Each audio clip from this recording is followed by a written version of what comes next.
Absolutely, yeah. Look, 100%. absolutely, it does. Yeah, Yeah, 100%. absolutely. And being a challenge like this, 100%. it'd be interesting to see. Yeah, absolutely. And like you kind of 100%. absolutely. And who knows? Yeah, 100%. Like, I mean, Absolutely, yeah. He's doing 100%. All that. Welcome to the Absolutely 100% podcast, where combat sports journalist Dan Meehan and featherweight mixed martial artist Justin Lockjaw Van Heerden cover all the latest talking points from the Aussie fight scene. All right, we're here. We've made it again. It's the Absolutely 100% podcast. It's episode 48. I'm here with my co-host, of course, Lockjaw, Justin Van Heerden. It's episode 48. We're pretty close to raising our bat finally. We may get it done by the end of the year. We may not. But, we kind of, to use some sort of cricket puns, I guess we came out swinging, didn't we? When we first started this podcast, we were going to run a ball, an episode every week, and things have kind of slowed down. We've been just sort of knocking around a signal here and there, but we're getting there. We're close to raising our bat, mate. So how are you going? I agree. We're very much with our podcasting at the moment. We're a bit like the Swans, we started strong and then towards the back end we completely fucking bottled it and ruined everyone's fucking multis and dropped the ball completely. So yeah, we'll come back to a strength of schedule and we're going to be sweet. So I think it's all happening though. But we're here. We're going to record another podcast. We're getting close to the big 50, and then everything's up from there. Absolutely, and we've got our first absolutely of the podcast as well. It's I think we're inside the first minute, so that's a good result. It's too soon on the Swans reference as well. It's right in the feels right there. We've still got a bit of PTSD from the fucking hammering that we took a few weeks ago, and of course I fronted up again, didn't I? I fucking paid another $300 and something for the privilege to watch the Swans just fucking have a little kick about while Brisbane took the piss. So fuck footy. Yeah, I blame Volko, bro. Every game he attends, they lose. That's what I'm saying. The games Volko attends, they lose. I don't know. Take that information, use it as you must. I don't know. Is there a Volko curse when it comes to the Swans? Maybe. That's all I'm saying. He was there, and that shit happened.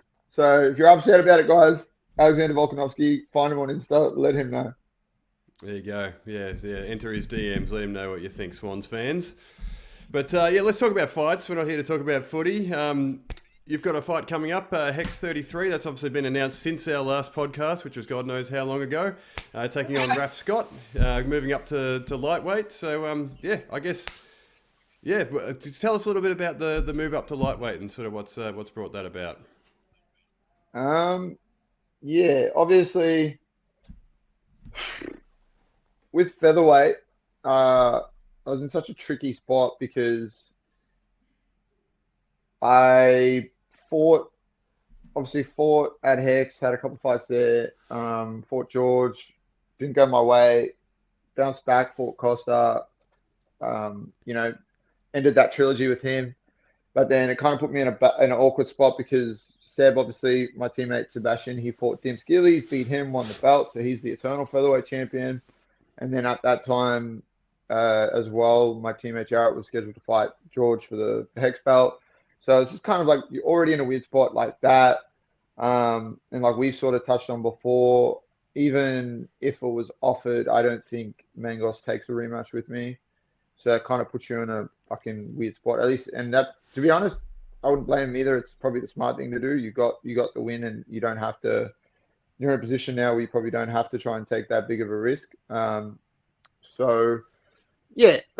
kind of like puts me in a weird spot because I think from Eternal's point of view too, because they were like hitting me out after the Costa fight. Eternal, Cam and I were going back and forth, and he was like, "Yep, we're gonna fucking have something for you." And I think they wanted Seb and I to be on the October card or this October card, and then Seb obviously was like, "No, I'm not going to fight in October," because he wanted to. I think he wanted to close out towards the end of the year or early next year, and just kind of see what the lay of the land is, obviously as well. Because obviously he's at that point now too, where it's kind of like you got to be kind of critical with the matchups that you're taking, and you want something that's going to give you a boost. You don't just want to fight for the sake of fighting. So it's and then obviously I think from Eternal's point of view, because they didn't end up getting back to me.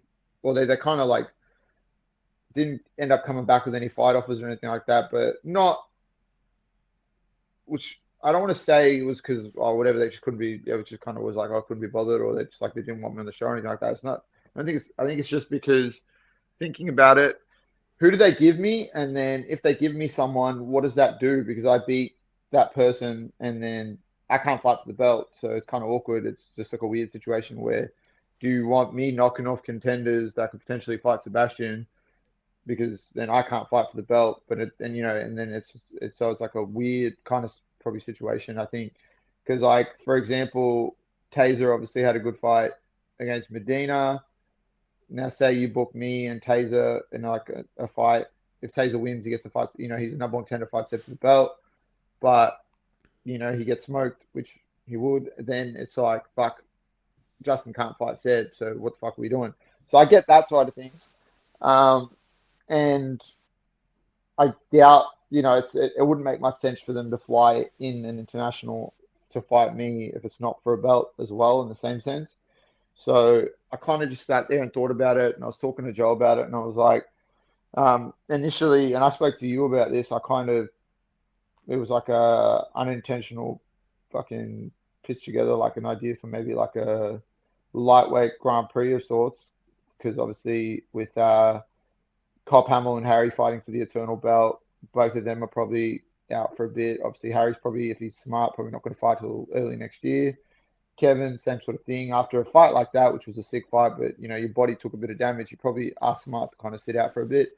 And then from my point of view, I don't want to wait. I don't want to sit around. I don't do that. So I wanted to get going. So I thought, fuck it, why don't I fight a lightweight? And we hit up Hex, and then we were like, what do you got? And then initially I suggested Joblin and me for the belt. And then I think what was kind of bounced around was potentially doing like a me versus Raph, Joblin versus another sort of lightweight, and then the winners fight for the title.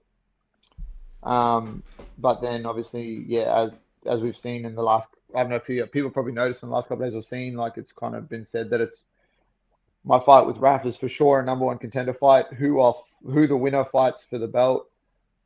Not really sure. Don't really care. Couldn't give a fuck who it is. Couldn't care if it's someone here, someone overseas. But at least there's options because it's a lightweight, and I haven't fought many lightweights because this is my debut at lightweight, and plus some good matchups there too. So, but then if you look at the landscape at lightweight, a lot of the guys, the lightweights in the region, are tied to Eternal in a sense. If you sort of look at it, because you got Harry Webb's the champ. Kevin's not really a lightweight. He's a featherweight, probably chasing a fight with Seb. Plus there's a storyline there. They used to train together, so you can kind of business for business kind of works. Don Marfan tied to Eternal. Martinez moving up to welterweight. Luke Daly tied to Eternal. So it's kind of like if you look at the guys that aren't sort of tied to Eternal or connected to Eternal and that are kind of able to fight wherever or want to fight wherever, there's a couple of guys. There's like Joblin, obviously Raph, and then maybe a few other guys here and there. But it's kind of it puts like it put an opportunity out for me to kind of go, okay, I've got a fight that I can have here at lightweight, and then kind of get myself back in the cage and not have to sort of sit around and wait and try and figure out what happens. And what am I, I get people asking me, or like saying to me, they were like, oh, well, why don't you just wait and see what happens? Because what if this person fights and they lose, and then maybe you can fight, or then, but it's like, I can't sit there and just fucking wait to see what happens, and, whatever. Like, so I'm like, oh, fuck it. I'm just going to go to lightweight and we'll move up to lightweight. I've done the deed at lightweight. At featherweight. I've won belt. I've defended the belt. I beat all the top featherweights. So it kind of just was like, whatever. I might as well go to lightweight and try and see what's what. And then they obviously came with the fight against Raph, and now it's happening November 23rd. Yeah, sure is. At Hex 33. Now, you're kind of, like you kind of mentioned there, you're past the point of being able to kind of wait now, aren't you? Because you're 30 now, turning 31 next year, of course, and like you're in that sort of weird spot, like you touched on there as well, where it's just you're sort of knocking on the door of the next level, but the door hasn't quite opened yet. But you just kind of need I guess one little push to sort of to sort of get you to that next level. But also, I guess Father Time's kind of starting to sort of knock on the door as well, right? So you don't want to wait around for, how long is it going to take for all that to play out at featherweight or even at lightweight? So you don't really want to sit around for 6 months and just see what happens and then fight in the middle of next year, do you? You want to get to work and sort of keep pushing on. Yeah, exactly. I mean, I've been very active. I've had 3 fights in like 6 months or so. So, fighting now, then that'll be like the 4th one in a very short time frame. And then if you were to fight, then you fight for the belt. Whenever Hex's show is next year, for example, that's still, I think, around early March or some shit. So, and then potentially, so there's a potential there to get like 5-6 fights in for a calendar year, which is fucking ridiculous, but good. That's the kind of what you want, right? But yeah, I mean, I'm excited. I'm happy that I got a fight offered for this show. I got a lightweight fight, and it's a good matchup. He's going to come forward, I think, and get after it because, I mean, even judging off his last fight against Jack, it was a good fight, but like, obviously he had a pretty abysmal weight cut and he was suffering a bit. So I doubt he wanted to go the distance and, he kind of come out in that first round and got after it a bit. And both boys were kind of, getting stuck in and then he was able to find a finish. And, when it comes to his fights that he's won, like all 5 of his wins have been finishes, I believe. So he's got 100% finish rate. So that's good. That's what I want. Like he's going to come forward. He's going to get after it. And I imagine that he'll want to, try and get out of there in the first round. I don't think he'll want to, to go into the second and definitely not the third. So yeah, I'm excited. And I have that. It is that sort of natural thing for the guy who is like, I'm coming up to his weight, like the weight class that he's fought in. So I think he's going to have that bit of confidence, probably being like, I'm, thinking that he's going to be bigger and stronger and whatever. So I think, he's going to be more than happy to come forward and try and get after it. And I kind of said this to you off air, but like, if you don't try and shoot for my legs immediately and grapple with me, and you think that you're going to be able to just take the punches and whatever I throw at you on the feet, you're going to have a bad fucking night because, I still feel like people haven't seen what I can do or how they don't know how dangerous I am on the striking side of things because it is so easy just to still box me as a guy with like good wrestling and good grappling, which is true.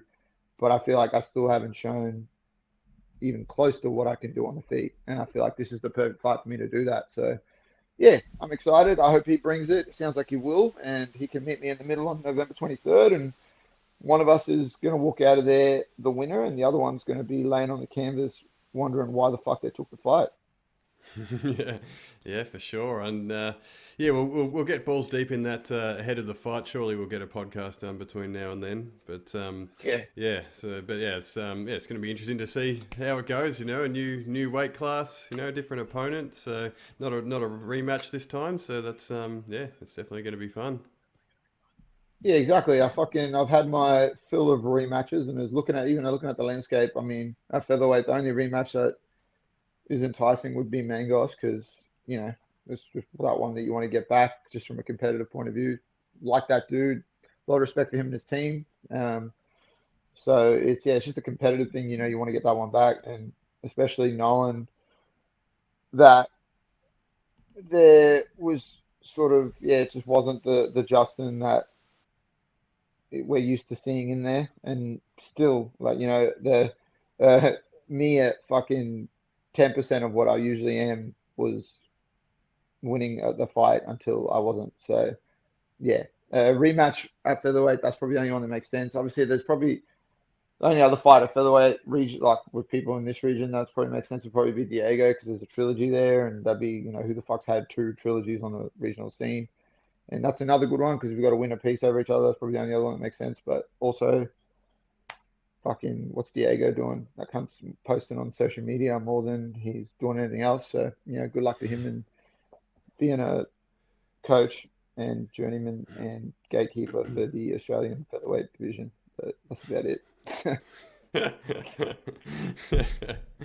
Yeah, for sure. Well, yeah, we can see we're still, still putting people on blast there. That'll never change, right?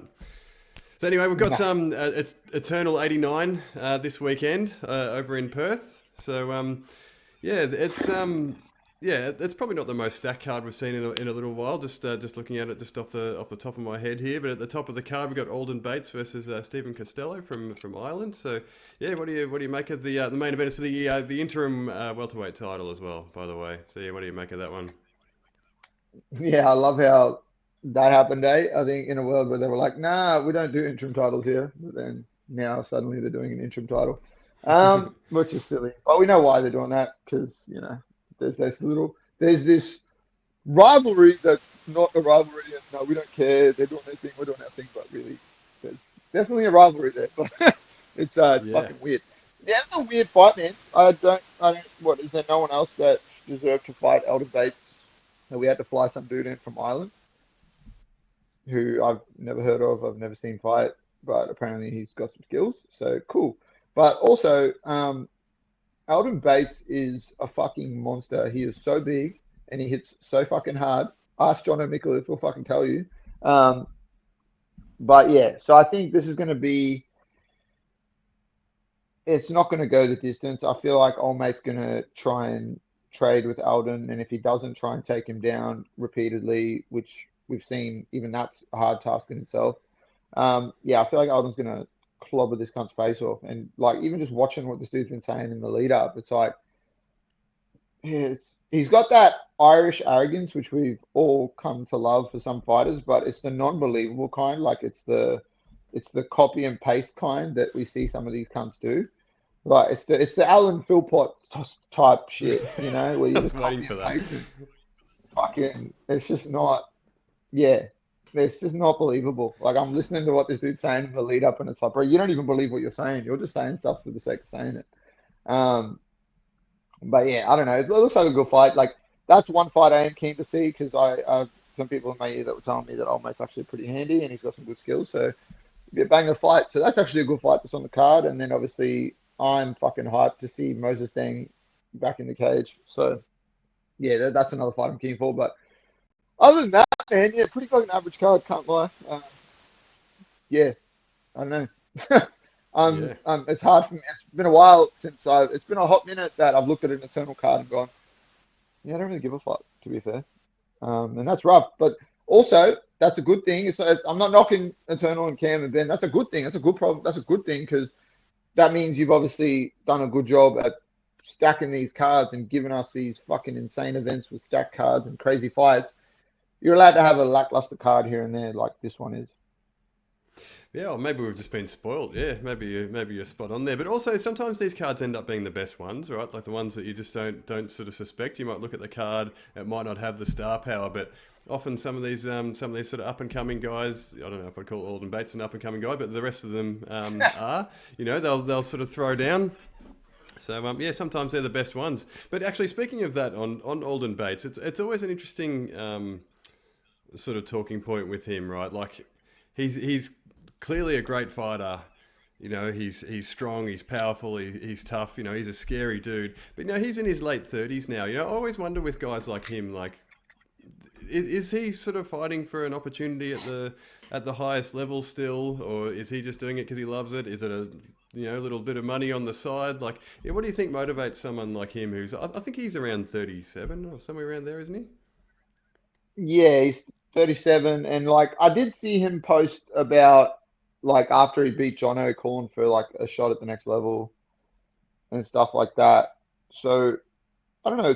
It's a good question. Like, what is his sort of drive and thing? Because he is very exciting. He's very dangerous. He's beaten some fucking really good guys. Like obviously, he's beaten Della and that before he fights in the UFC. He's beaten like some, he obviously had an absolute barn burner with Jono and fucking clobbered him into the next century. And Jono's now a UFC fighter, so it's like, yeah, I don't know.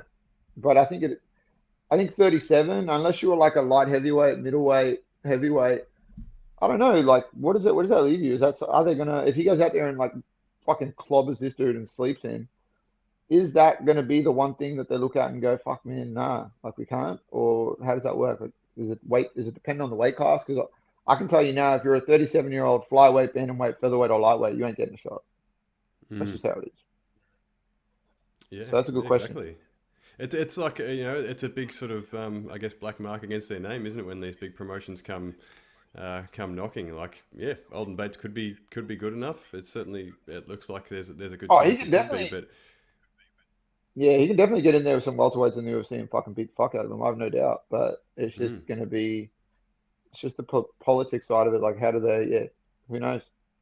Yeah, well, I guess he's banging on, and yeah, continuing on the path, trying to get that opportunity. So fair play to him. Hopefully, he gets another win on the weekend.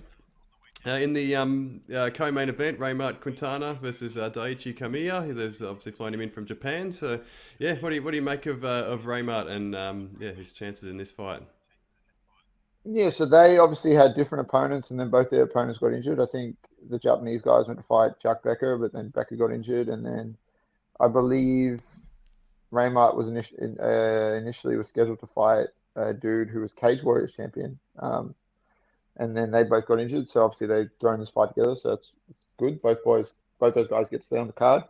But I don't know, man. It's hard to like. Raymart's a weird one because he went away for a bit, like he was on a tear, then went away for a bit, and now he's come back, and he obviously fought Bloods in his last fight on Hex over in NZ, got a good finish there, good knockout, but it's like, I don't know, it's a weird one because he used to fight at featherweight, and he went away for a bit, now he's come back, but he's fighting at lightweight or whatever, super lightweight or lightweight, whatever the fucking weight classes. Like, yeah, definitely not featherweight. But no, he's very good. I think he's very underrated. I think I saw a thing where he was talking about that himself. I feel like he feels like he's not. People see him and he's very like he's got an underrated sort of take when it comes to him. He's very good. He's very good, and he's one of the fucking most likable people that comes out of that gym. Fuck, those guys are idiots, bro. Anyway, yeah. So like he's really likable. He's a nice dude. He's a nice dude and he's genuine, and you can tell he's not fucking trying to be something he's not, because that gets you put in jail. But yeah, like he's a nice dude and he's a super good fighter, and he's got a well-rounded skill set, and obviously he's got power in his hands. So I feel like he can go out there and get it done. I like watching him fight. Like I said, I've had good interactions with him. He's just a super likable dude, and if we're seeing anyone from home soil fight an international fighter, we're going to rock with our home fighters, unless there's like a handful of people that I'll be like, nah, I still hope he gets slept, but that's neither here nor there. But no, I think Raymart's going to be able to catch this dude early. I think this guy's going to come forward trying to get the takedown. He's a black belt. He's going to try and take Ray down. And I feel like Raymart's going to be able to knock him out and put him away fairly quickly and fairly early. Yeah, and he can solve the fuck out of a Rubik's Cube as well. I don't know if you saw his interview on Southern Cross Combat. Shout out to Joel there, but he solved a Rubik's Cube. It was quite incredible to watch inside a minute. I think he said around 50 seconds is his average. So that's pretty wild as well. That's a little just a little snippet on the side there on Raymart Quintana.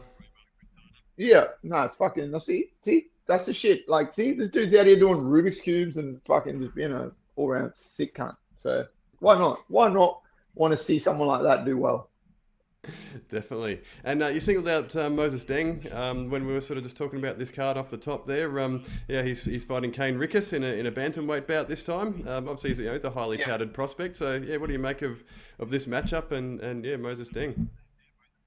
Yeah, he's obviously he copped a loss in his last fight. So. Now moving up to bantamweight, I think that's going to be good with him. Good for him. He looks like he's packed on some size. He looks pretty solid. So, and he's very talented, man. He is very talented. He and I spoke a bit after his last fight, and then we've been exchanging DMs a fair bit since then. He's super focused kid, super nice kid, very confident, fucking super confident, obviously. Calls it like he sees it, and calls his shot, which is what you want to see. But I feel like bantamweight's going to be a good fit for him. I feel like that last fight, obviously Odin hits very hard and he's got some power in his hands. But how much of the weight cut affected Moses being able to take those shots? Because you've seen him in some other fights take some shots and, he's kind of just like whatever, and then he stayed clean and then whatever was able to sort of just push forward and do his thing. But yeah, I feel like that factors in for sure. So seeing him at bantamweight, we might see a rejuvenated, well-rounded, fucking talented prospect really show what he's capable of, which is what I'm predicting. But it's not going to be a cakewalk, that's for sure. Kane's going to come forward and, look to impose his will. And, he's a pretty decent sized guy at bantamweight. So it's going to be interesting to see how Moses is able to sort of dictate that and kind of keep it in that open space where he's able to get flashy and really, show off his skill set and use his striking that's of a very similar sort of flashy style that we're used to seeing from someone like an Adesanya or an MVP. So I'm expecting a big finish in that fight. I think early adversity, just adjusting to being at bantamweight, dealing with someone who's going to be that maybe a little bit bigger initially in that first couple grappling exchanges or whatever. But I feel like he's going to be able to reset, find his footing, and then get a very flashy finish at some point early in the second round or towards the end of the second round. Boom, there it is. All right, now we've had, pardon me, a couple of, a few Aussies representing on Dana White's Contender Series. So, actually, for those who don't know, I have been released by One Championship, so I'm now a free agent. That's so I can talk about the UFC now. I don't know if anyone has actually noticed, but we haven't been talking about UFC stuff on this podcast because I could not, because I was obviously tied to One, but I was part of the mass sort of layoffs at One, so that's a bit of a shame. But it means that we can talk about the UFC stuff. So Dana White's Contender Series a couple of weeks ago, Sean Gauci and Drilic threw down. Gauci won on points after an entertaining fight.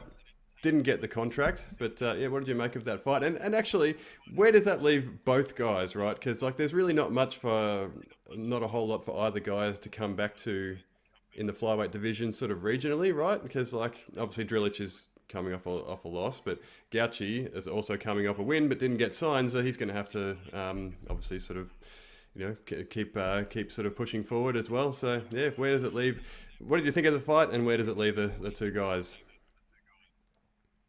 It's unlucky that they booked two Aussies against each other on Contenders, but yeah, I feel like they're both still at a really good footing, a really good spot. And there's potential. I don't know. Obviously, this season's nearly come to an end of Contenders, so I think for Gauci coming off a win, if I'm him, I'd fight at bantamweight while he's on the regional scene and hopefully get one or two wins, and then just hopefully you get potentially called up because they obviously saw, you have that footing there with being on Contenders, or maybe you fight on next year's Contender Series and get another crack. I mean, they're giving people 3-4 chances fucking on Contenders. So there's a chance he gets to come back and fight again. And then Drilic, obviously, he's just got to bounce back, string together a couple wins. And we know when he comes out there and wins, it's usually in dominant fucking fashion and usually sleeps someone. So, Drilic goes out there and KOs a couple people, and that kind of puts you right back there. There's a good fight for him back. Obviously he's coming off a loss, so you might have to just get a fight and win, and then you could see him and Jankowski fight again. With Jankowski's got the belt, so his belt that he had before his step up to Contenders. So there's a storyline there, which would be cool, and that's what you need. And then and Frank obviously looked fucking amazing in his fight to win the belt. And then for Gauci, if I'm Gauci, I don't know. Or maybe you do Gauci. Perhaps? Yeah, potentially. That's what I'd be doing if I was in, potentially. Or you do Gauci versus Jankowski, and then it's a win-win because then you give Drilic someone else, and then it's it's a win-win because the storyline's there for both, right? You can do Drilic versus the winner, and then kind of makes sense, and then it sells itself. Or potentially both guys, either guy could fight a bantamweight, or look overseas, or there's those sort of options that you kind of have to consider. But I mean, it was, as far as if I was sat there as an MMA fan looking at the fight that they had, it was entertaining. But looking at it really and breaking it down, it was a fucking trash fight. You can't expect to go there and not and get a contract or something like that when other people are actually, throwing themselves into the fire and either getting a finish or they're dying, willing to die trying. I mean, it was a cool fight. It was entertaining. They're hitting each other and there was some cool shit, but it took all the way to the end of the third for Gauchi to actually do something when he was getting the takedown positions and stuff. And it's like, fuck, man, what do you think is going to happen? Like, I'm happy that both guys got to go out there and showcase their skills on the world stage in front of someone like Dana White and the people and kind of put themselves out there. But fucking realistically, it was a pretty average effort from both guys. Like that's just how it is. And if you don't like that I'm saying that, come out in your next fight and show me that I'm wrong and prove to me that I'm a fucking idiot and I don't know what I'm talking about. And then Bob's your uncle. Yeah, I guess in an opportunity like that, is it worth kind of throwing caution to the wind and I guess it's sort of kill or be killed, isn't it? You're like either you perish or you don't. Like you kind of have to stand out, don't you? So I guess it's kind of a difficult spot for a lot of fighters, isn't it? They want to put on their best performance, which might be in some cases being technical and whatever, but at the end of the day, they got to stand out, don't they? Because everyone at that level can fight a technical fight and those sorts of things. Yeah, it's like I've said this to you before. There's like, if that's your moment, like, yeah, you're going to develop a game plan for your opponent and that, but once you get in there, your game plan's going to go out the window. You just go out there and fucking fight. You just got to be entertaining. We've seen Dana White give people that have had a barn burner fight. Yeah, there's a winner and a loser, but they've had like an absolute barn burner fight. Both people got after it. And we've seen both people get contracts. We've seen that. And he says all the time, like, he's like, winning, losing isn't really what I give a fuck about. I want you to, I just want you to be like, I want to be entertained. And obviously, if you are going to win, they want finishes. So it's, I don't know, man. That's like one of them fights. It's like, I've said this to you before. It's like your first showing on the world stage, your game plan's kind of got to go out the window. You got to just get after it. And the only other time that you kind of do that would be like we spoke about, round 5, world title fight, 2-2 going into the 5th, very close. Game plan's got to fuck off. You got to fight. Like, man, we got to fight. Like Izzy Gastelum round 5, that's what you got to do. And that's what you got to do on contenders. You got to get after it. Like, this is one of those things, man. You just got to think about it. You got to like read the fucking room. Like, if you come out in your contender series fight, like Mikolev's a good example, right? The guy that he fought, engaged with him in the clinching and the grappling. Jono got to a position where he had the guy's back. The guy was, being defensively aware. What did he do? He kind of half sacrificed going to a bottom position, but he snapped on a triangle and won. He fucking went for it. He took a big risk and he went for it. Because if he doesn't get that triangle, that guy's on top of him. Potentially he's getting his face punched in, or potentially he's getting subbed because that dude's in the top position. So, but like that's an in the moment decision to go, no, I'm fucking taking this risk and I'm going for it, which is what you got to do. Which is also a perfect segue. We're going to talk about Jono Mikolev next. He obviously fought on October 15th, got the triangle submission in the end and a contract to go with it. So, where does he sort of fit in? And what did you make of his performance and where he sort of fits into the UFC landscape? Yeah, it's obviously a crazy sort of thing, right? Like he fought against Alden, had a fucking very entertaining fight. Didn't go his way, bounced back, got a very dominant victory, and now got the contender series call up. Fought another fucking talented prospect, and then got in there and did his thing. You kind of saw that he was. It was a weird, right? Like, 'cause it was, as soon as they engaged in that first grapple clinch sort of situation, you could almost tell that Jono was like, why is this guy trying to grapple with me? And then once they sort of went at it, it kind of looked like Jono wasn't even really trying in those exchanges. It was just kind of like almost floating between positions and stuff, and like almost like on autopilot really. And then, like I said, he found that opportunity.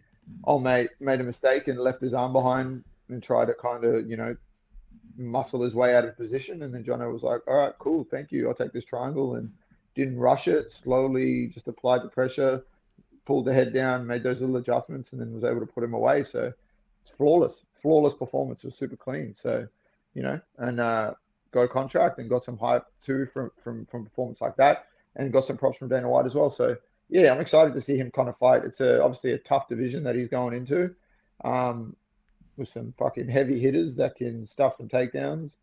So it's going to be interesting to see how he matches up against some of those guys. But yeah, it leaves some interesting fights for him. Like, yeah, I would love to, once he's, if he's able to string together a couple of wins in that, it'd be cool to see him versus a couple of guys like Vicente Luque, Gilbert Burns, fucking some of these top welterweights. Like, it's going to be some interesting fights for him.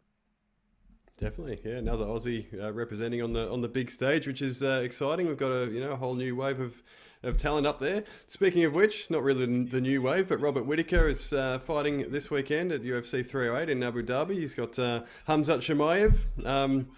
Does Khamzat Chimaev make it to the card, like to the cage? It's Wednesday now. We're only 3 or 4 days out. Yeah, so that's always the question mark with Khamzat. But yeah, do you think he makes it? It looks like so far we're on track.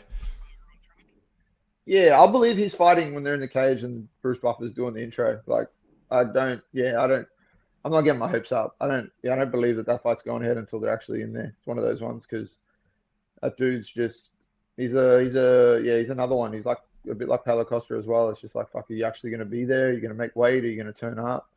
We don't know. It's just a mark that he has against him. So, but other than that, let's hope it goes ahead and it's a fucking banger of a fight. Good fight with a lot of hype, behind it. So if Whittaker goes out there and does his thing, without a doubt, I reckon he should fight for the belt in February against Dricus du Plessis in the Sydney UFC card. Like, why would you not do that? Whittaker's based in Sydney. Yeah. Get it's a fucking banger fight. It makes a lot more sense doing that for a Sydney card than it does fucking Strickland. Even though Strickland's well liked and the people here fucking loved him, and he obviously, has come down here and fucking, he built a lot of hype when he fought down here. But it's just, I don't know. I feel like Whittaker's fucking gone and done the work and earned himself back to the title. So I think he goes out there and sleeves Khamzat, and he's fighting for the belt and gets a rematch with DDP, and it'll be interesting to see how that goes because obviously, stylistically, DDP is just a weird matchup for everyone, like everyone's spoken about, because he's so awkward. It makes no fucking sense. And Whittaker obviously felt that in their first fight, but also, Whittaker was like, I didn't turn up, so let me fucking come in, locked in, and turn up, and it's a different fight, and that's exciting. So, yeah, I'm hyped. I want to see Rob Whittaker go out there and do his thing. I don't dislike Khamzat. I think he's an awesome fighter. I like watching him fight. I rate the dude. I think he's fucking really, really, really good. It sucks that he has to fight Rob Whittaker, and someone's got to lose. But yeah, we got to rock with Rob Whittaker because it's Australia versus everyone else, and Khamzat is everyone else. Yeah, I mean that's the thing about Khamzat, isn't it? It's like it's just a disappointment of not being able to see him. Like we know that he's a talented fighter. There's a huge amount of hype, which is sort of obviously slowly dying down over time as people start to get a bit skeptical about I guess whether he's going to show up or not. But it's a disappointment. We all want to see him fight. We all want to see what this guy could be, whether the hype was sort of real and anything like that. But was that a prediction there? Do you think Whittaker knocks him out, or do you think Khamzat can sort of take him down, or how do you see it kind of playing out? I think Whittaker finishes him if it goes to the later rounds, but I think early on, Rob's going to get taken down. I think he's going to have to do a lot of work to try to, get back to his feet. And I think, Khamzat's best chance at getting a win and a finish in this fight is going to be early on, like first round or start of the second, get him down, submit him or TKO him on the ground. But I feel like, definitely as the fight goes on, I feel like Whittaker's conditioning can set him up to get a finish late and sort of, land that signature fucking 1-2 head kick, and that's it. That's all she wrote. Because Khamzat gets hit, and especially later on, like even in that Gilbert Burns fight, if you look at it later on, he was getting fucking hit. He was getting hit. And in the Kamaru Usman fight, third round, he was starting to get fucking pieced up, and Kamaru took that on 6 days notice or whatever it was too, so it's like, fucking, there's some things there. There's some questions there. And now you're fighting. I mean, Kamaru's obviously a big dude, but he ain't a middleweight, right? Like, you're fighting a middleweight. You're fighting a proper middleweight this time around. I know Khamzat's a big guy and stuff as well, but now you're fighting a middleweight for real. So now we're really going to see what you're able to do. But yeah, it's It's a not only a dangerous fight middleweight for either. both It's guys. like one of the very best middleweights in the world and one of the best strikers in that division. So Former champion too. So it's like, yeah, it's a very dangerous fight for both guys. Both guys are going to have to be on because the first one that makes mistakes, that's a wrap. It's a wrap. So yeah, I reckon Whittaker's going to finish him late if there is a finish. But I do think Whittaker's going to win. I just think a finish will only come later on. I don't see him catching Hamzat early. yeah. And in the main event, it is Ilia Topuria fighting Max Holloway for the defending his featherweight title. Now, obviously, there's no Aussies in this fight, but there are some Aussie implications potentially. It looks like Volk might be lying in wait for the for the winner. So, first of all, how do you see the main event playing out? Topuria versus Holloway. Well, I feel like it's gonna go the distance, and I feel like Max could get a finish, maybe round 4, round 5, like we saw against Gaethje. I feel like just with damage accumulation, the volume that he puts out, I feel like later on he could potentially, land something and get a TKO, or even just outwork him in the later rounds and just overwhelm him. The only other way I see the fight going, so I feel like Max would win.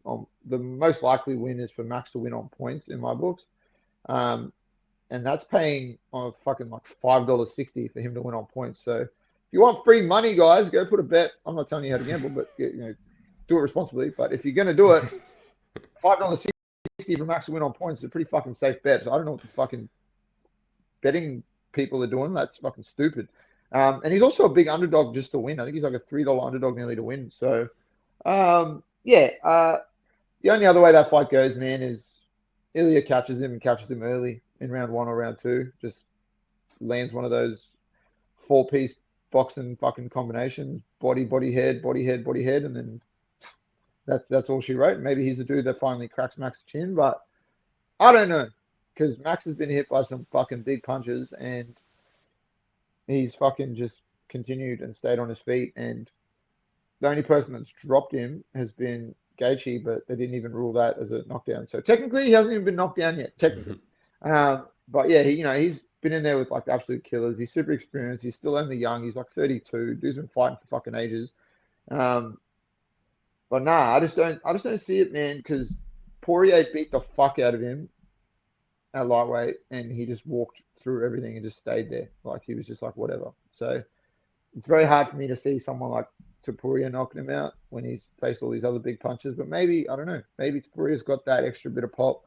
Maybe he's just got that. Maybe he just finds that sweet spot, and maybe he finally sits Holloway down and sleeps him, and we're sitting here going, what the fuck's going on?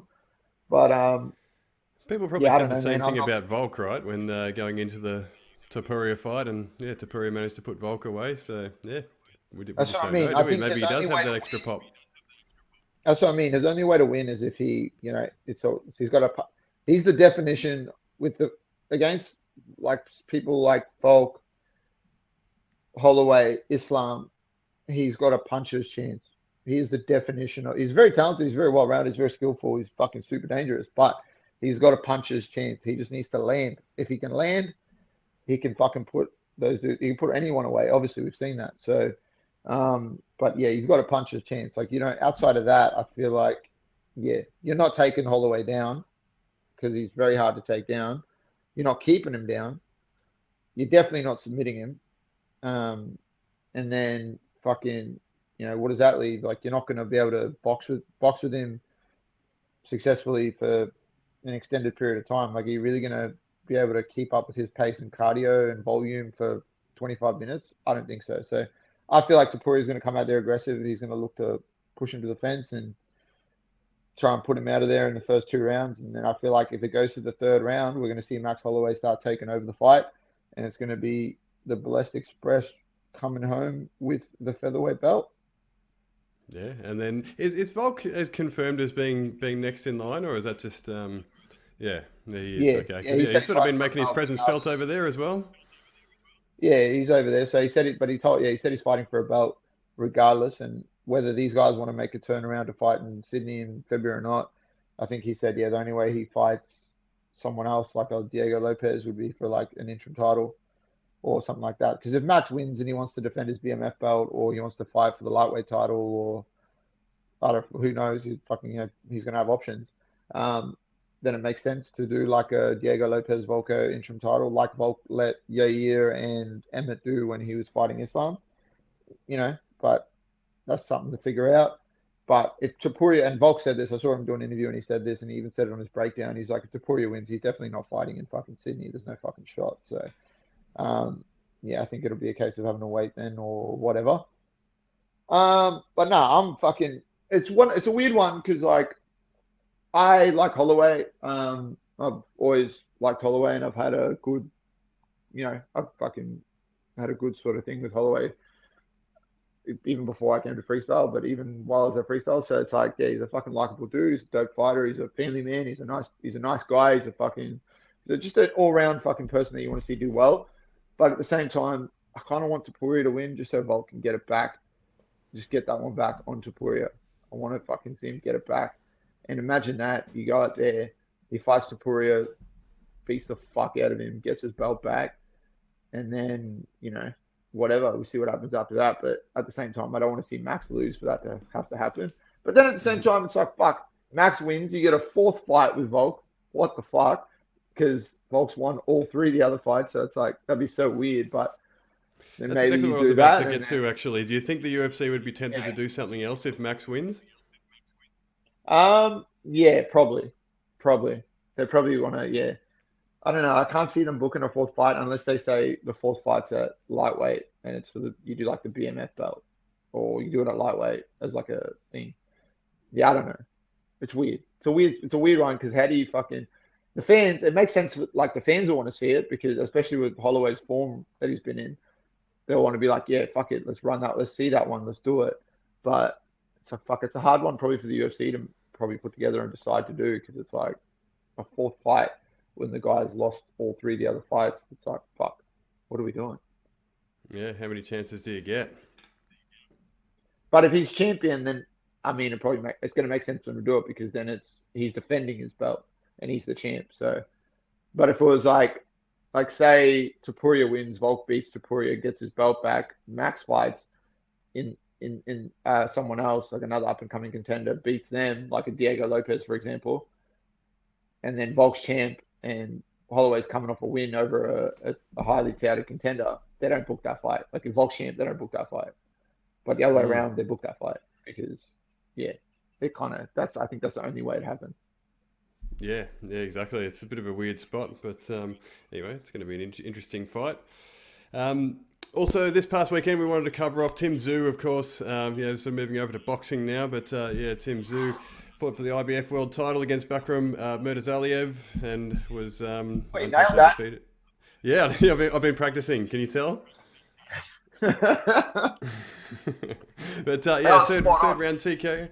The third round TKO was it was a bit of a sad sort of spectacle in the end. So yeah, I guess what did you make of the fight with Bakhram and sort of where that leaves Tim Tszyu? Not good. Not good to take this fight. You probably didn't have to. And then also, I don't know, like it just seems weird because he obviously was walking forward, got cracked initially, or there was like a head clash, and then he reached up, touched his head, was kind of like checking to see if he was split, because obviously he got split like that in his previous fight. And I think from then, psychologically, that kind of threw him off because he probably felt like he had to be more aggressive. So he got even more aggressive and walked forward and started throwing big shots and just came in. And then got cracked, and then obviously once he got cracked that first time, that was it. You could tell he wasn't back after that. And then it was just sort of from bad to worse then. But obviously showed some heart to stay in there and get that bit further into the fight, and was still, credit to him, he was still fucking throwing bombs and trying to do his thing. But I think he was just on autopilot, and I don't know what his corner was telling him. I don't think that they were fucking him doing him any good, and with his advice that they're probably giving him to, because he just kept walking forward, and it's like, fuck, you've already been dropped like a couple times. What? We can't just walk forward on this dude. This dude obviously hits way too fucking hard. So yeah, I don't know. And we spoke about this off air. Like, I think Tim's just had a bit of a shit show when it comes to how he's being managed and how he's being promoted, and all that sort of stuff. So, and part of that's, on him and his decisions to line him up with certain people and maybe have loyalties to certain people. But yeah, it's just shit. So hopefully he goes back, reevaluates, and kind of figures out what's the next step. Because at the end of the day, the benefit of boxing is there's plenty of fights, there's plenty of weight classes, there's plenty of belts. So, he's got to just find what's the next best move for him and then make that decision. And is that going to be you move to another weight, or you continue to pursue it at this weight, and you just go back to the drawing board and fight a couple of fights and get yourself back to sort of, a couple of wins on the trot and, a couple of good performances, and then kind of see what options you have. Do you just fight absolute bums and make all the money in the world, here in Australia, and just kind of do your thing? Whatever, that's kind of something that's you got to figure out. But some of those big fights are definitely out the window for him at the moment, which kind of sucks. But and even regionally, right? Like a fight that's got a good storyline that is good business, like a Zarafa fight with him now. Zarafa's the A side on that now, that kind of impacts things a little bit now. And I think like that's something that's stuff like that, right? He's in a spot now where the draw power, because of how boxing is and how it works, and I guess the sort of appeal for, to have Tim Tszyu on your card and to throw together these fights, it's a lot different now, right? The aura's kind of got tainted a little bit. And that's just because that's how boxing is and that's how the business is. So I don't know. It'd be interesting to see what he does next. I was watching a thing that he put up on his Instagram yesterday or whatever. It's just fucking. I think I sent it to you, and it's just sad. Like the dude's fucking clearly just not. He's still still affected. Obviously, he got fucking badly concussed, and they're trying to make this dude talk in media, and then he's obviously feeling the need to address his supporters and get on there and put something out. It's like, fuck, you don't have to do that, because the guy's clearly not there. He's not in a good spot. So it's like, fuck, just leave it alone for a bit and just disappear, reevaluate, come back, decide what you're going to do, and then just go from there. Yeah, it's kind of obviously some big opportunities have gone begging. There was talk of a $10 million payday with Thurman and things like that, sort of possibly lying in wait for him. But obviously that goes away for now. But you kind of touched on there, there's been a bit of chatter on social media, especially surrounding that video that you described there as well, of whether perhaps he's been sort of mismanaged to a degree, just like taking a fight like Fundora, obviously a really dangerous and unique opponent on short notice, and obviously that one backfired. And then taking on Murtazaliev, who's obviously a really dangerous fighter, but sort of taking that on in a tiny room in Florida. It kind of seemed like a bit of a strange sort of thing to kind of throw someone with a bit of drawing power like Tim Tszyu into.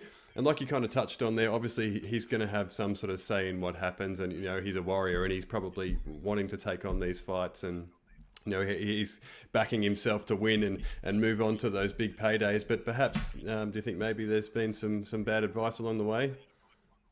100%. I think he's loyal to people that were in good standing with his dad, and he kind of just wants to maintain that. And it's just like, fuck, bro, you got to do what's best for you.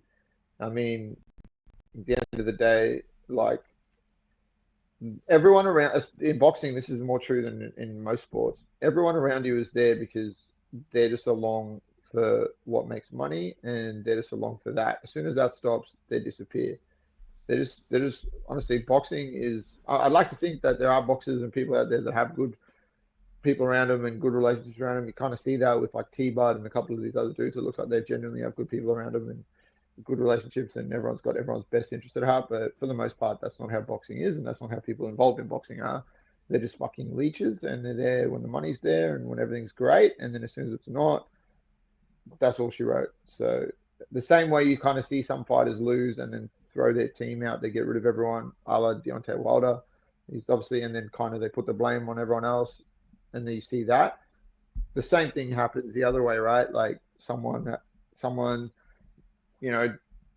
they allow these people to influence their decisions and then make these bad decisions, and things doesn't pan out, and then those people kind of just throw them to the wayside and move on, because there's always going to be other boxers, there's always going to be other prospects, there's always going to be other talented guys. So these people can just, they have the pick of the litter, right? Like boxing's been around for a very, very long time, and it's going to be around for a very, very long time.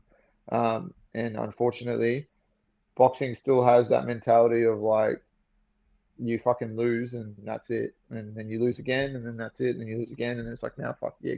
Now that's really it. Where that makes no fucking sense, because obviously that doesn't define someone just not being able to go out there and perform and win a world title or get back to beating someone that's top caliber. It's just, yeah, it's weird. It's just a weird situation. But yeah, I kind of hate boxing for that reason. I love boxing. I love the sport. I love I'm always going to watch boxing, and I've always been a fan of it, but I just hate that side of things. The business side of boxing is very, very, very, very fucked up.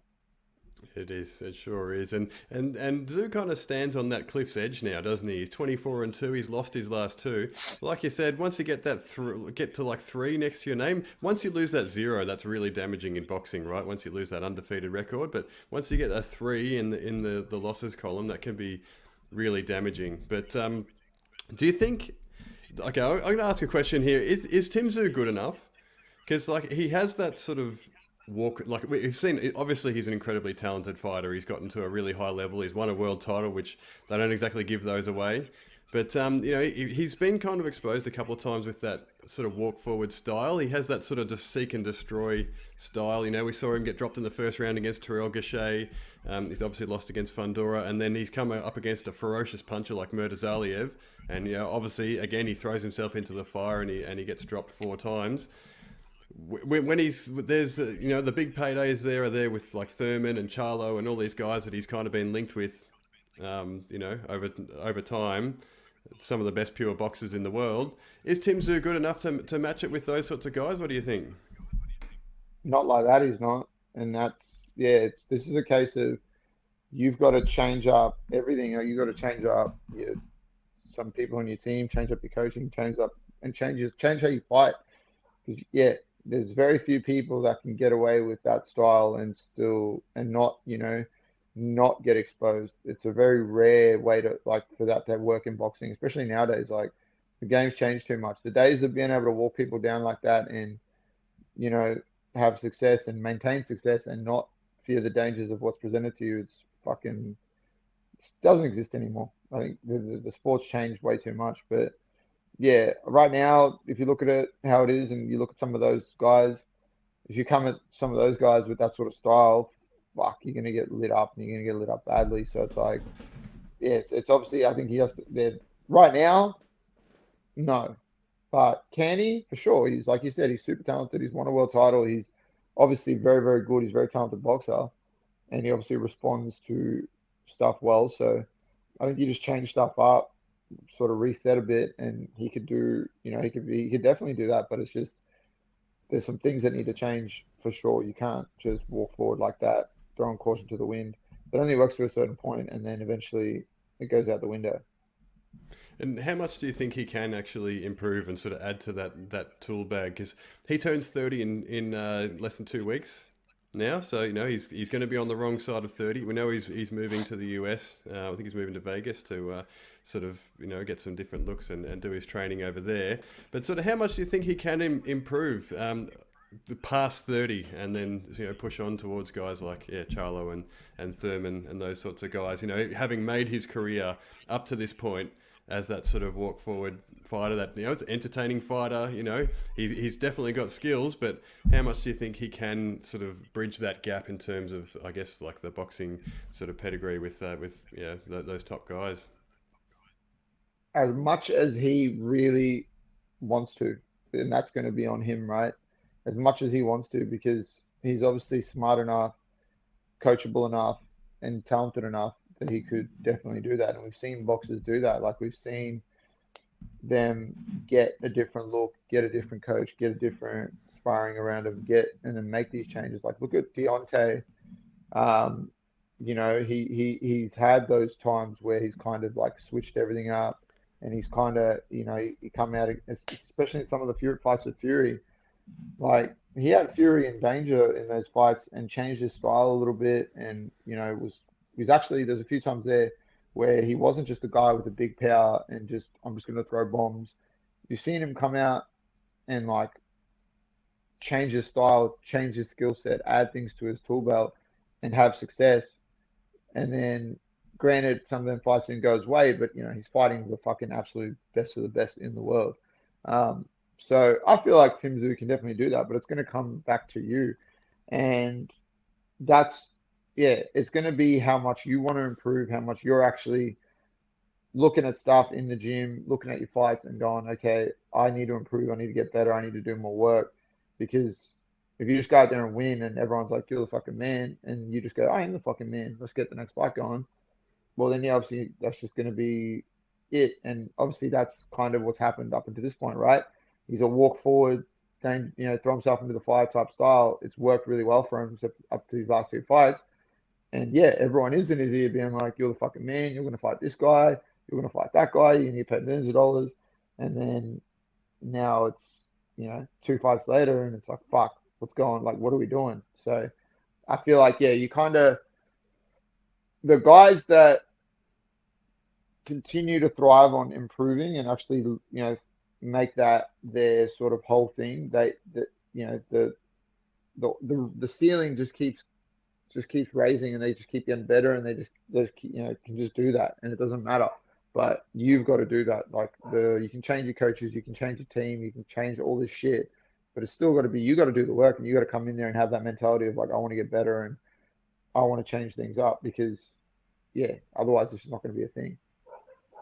Exactly. That's what Tim Tszyu has to do, isn't it? And what we have to do is front up again for episode 49. That'll be probably closer to Hex 33, I imagine. We'll get balls deep on Justin's fight.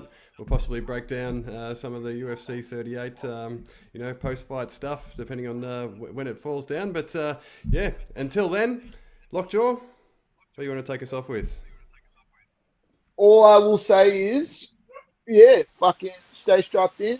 Some fucking big shows coming up to round out the year in both boxing and MMA. And a quick shout out to Colby Thickness and Kasey Murdoch, 2 of my teammates. They're fighting this weekend on Kangoo Fight Night in Bali. So if you're over there, get to the fucking show, get a couple big tangs up there and fucking support the boys.